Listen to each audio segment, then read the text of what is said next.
to.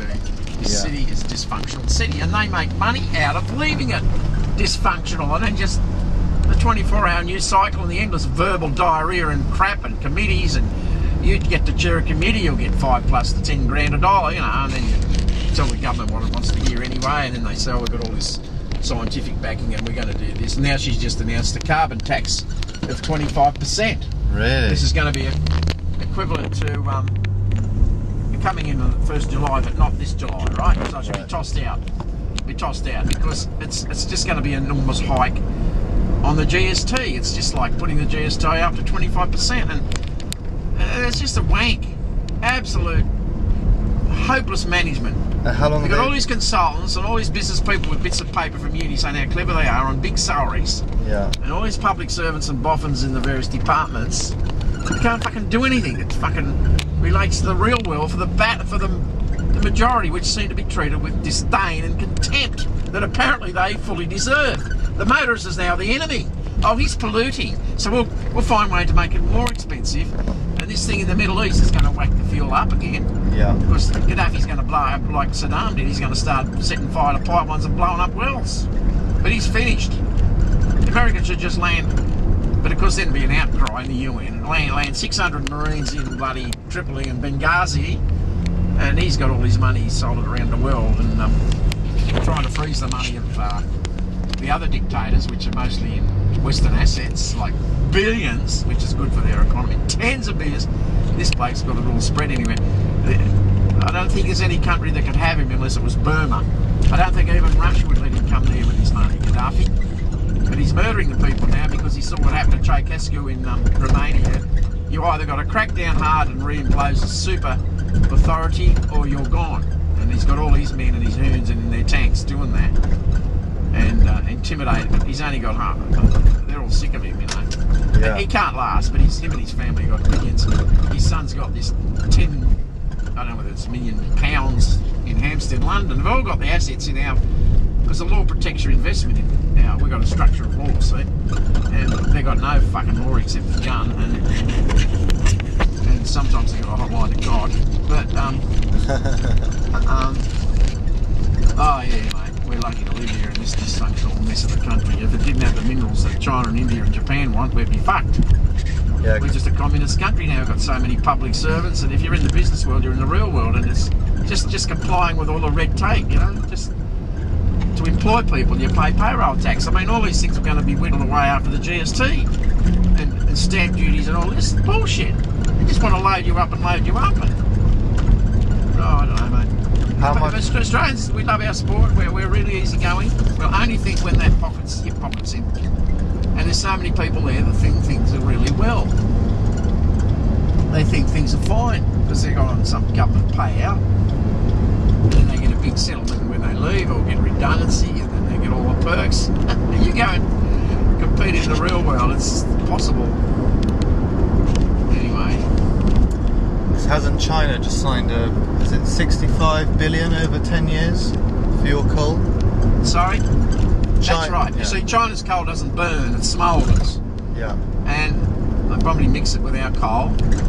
Now for that, for decades, Japan, which is a sort of a vulnerable country, they've stockpiled millions of, they don't think they do it now, millions of tons of our coal are on the floor of Tokyo Bay.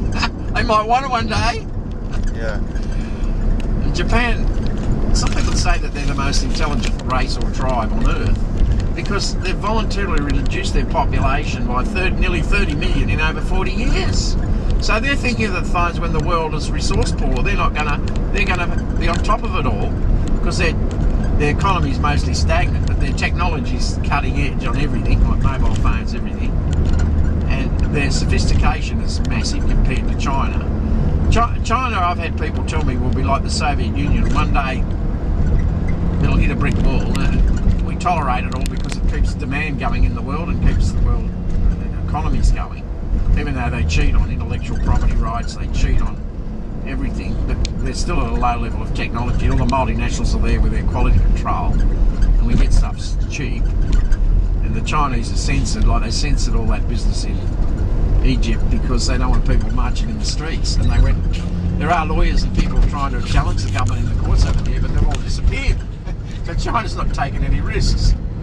They're control freaks. And the people are nice, but the government's always been evil. But maybe that's the only way you can run the joint. But Yeah. the Chinese are getting better wages now, and they want conditions because they know the world outside is not what propaganda used to say.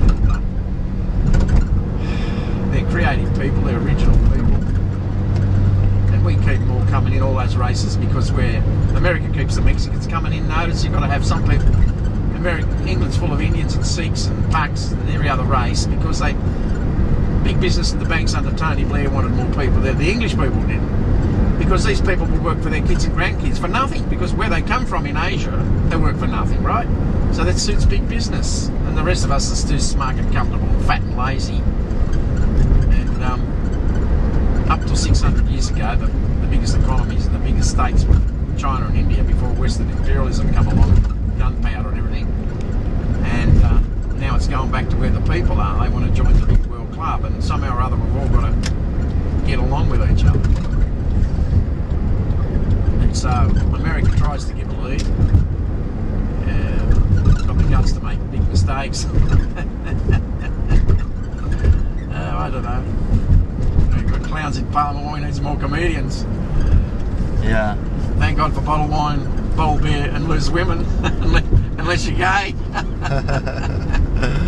Half hour. Look, Bob Carr was gay before public life. Like, his boyfriend used to be, like, he was an ABC journalist, right? Anyway, his boyfriend used to be Edmund Capon, the boss of the art gallery. And when you rise up the social scale, you get a business arrangement marriage, don't you? Are you Australian? Are you a Sydney person? No, from England. Oh. Well, half our clever people in the Macquarie Bank and politics are gay anyway, mate. Yeah. It's not an issue anymore. Ian Thorpe's gay, the swimmer. He's training in Dubai now. He arrived in Dubai the other day. He's going to be in the London Games in the relay. He's trying to get his weight down and his times back up to what they were once. But he's, what, 27, 28. I don't know how old he is, but you can't really age gracefully and keep up the times that he used to get, I think. But I don't know. Oh, England's fucked. Everyone's getting out of England. Yeah. Who do you blame for that? Gordon Brown or just the years? Just Labour. Labour's here. The media's so soft on Labour. And the coalition gets clobbered for the slightest little thing, you know? Yeah. The intellectual people are good job, they're journalists, they're all this soft left ideology. Oh, Labour's got wonderful ideals. Yeah. And they're wankers, they're impractical, and they're full of this theory stuff. They know what's good for it. They're paternalistic and patronising and arrogant. Absolutely. Oh, but ordinary people, especially women, they work in these government offices and, my boss is a lovely man. Women are very short-sighted and selfish creatures. Bless them. Is there still quite a lot of outrage about the Christmas Island immigrants? When I was in Perth, no, that's off the news. It's a 24-hour news cycle, mate. It's ancient news now. It's forgotten about. Yeah. That's the fault of the government. Now they're putting all this state-of-the-art radar for the Navy because they were exposed, right? Oh, we can't have... As the government policies that murdered those people, we don't know how many actually died. And they have inquiries, and the inquiries tend to exonerate them, you know? Yeah. Like this thing in Brisbane with the floods. They released the water and caused the flood from the dam because they thought the drought was coming back. But they set up sitting judges, you see, they're retired judiciary around the world. Like, they should have retired judges that are totally apolitical and independent. They don't want that. And the judiciary is sitting judges who know which side their bread is buttered on. Yeah. And it's the same with the bushfires in Greater Melbourne there 2 years ago. It was an act of God. Everyone gets let off scot-free, you know? Yeah. And the experts say this will recur because it's just putting band-aids on. Well, the Bridgestone book there, 470 and the less bridge toll this time. So that's 34.70, and you can have a receipt if you want one. Yeah, that'd be great. Plastic cash, cocaine, stolen jewels, but no glass beads. You're from London. Yeah. Because you haven't got any sort of much of an accent. Yeah, exactly. Are you in finance, banking, IT, advertising? Because you're all you mob, you're all pirates English. They're all out here, you know. Yeah, I know. They all Here, take 40 and then give me a receipt. And what did you say it was? 37? Oh, it's 30. No, it's 470 on top of that with a bridge. 470. 34.70. So I'll give you. Okay, well, give me a We have 15.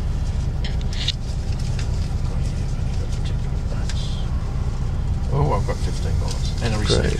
Yeah. Yeah, English and Irish tourists, you know, they find it hard to get in here now, but there's lots of them still get into Australia, thank goodness, because if you're in the third world, you seem to get open slather to get in, you know? Oh yeah, you get shut on. Under family reunion and... okay, we'll get your receipt. How much do you want on the receipt? Any amount? No, I'm 35? fine. 35's fine for me. You're out here on business, so you've got to go back, I suppose, have you? Got to go back to the UK? Eventually, in about a week. Having a good time? I am. I'm having a good time. In England, you see, if we didn't have all those minerals, we'd have to bring in budgets like you've had to bring in, you know? Yeah. We've got these minerals, we're the lucky country, we muddle through, but I don't know about the kids and the grandkids, because the management they couldn't run a fucking corner shop, and that's not just that's a fact. Yeah. They just make things... You don't know who... We pay them, we don't know who they're really working for, these pricks. And food's going to be the new oil, and with all this green legislation, the average age of farmers is 63. You've got to have food in your stomach twice a day before you have technology, right? Yeah. The farmers are going out of business, the kids don't want it, and who's trying to buy up the land? There's Persian Gulf Arab money and Chinese money and Japanese money, because food's going to be the new oil. We'll be exporting to 2.5 billion people food, and you've got and it won't be land out. We won't own the fucking shit. Now, the politicians, the comfort zone, mate, they're negligent. Yeah. Absolutely, all the best. Yeah, cheers. Someone's hat's here, by the way. That's mine. Okay, Beautiful. cool. Thank you. Thanks a lot.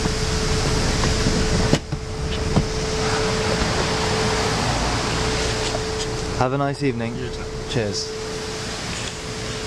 Thanks a lot.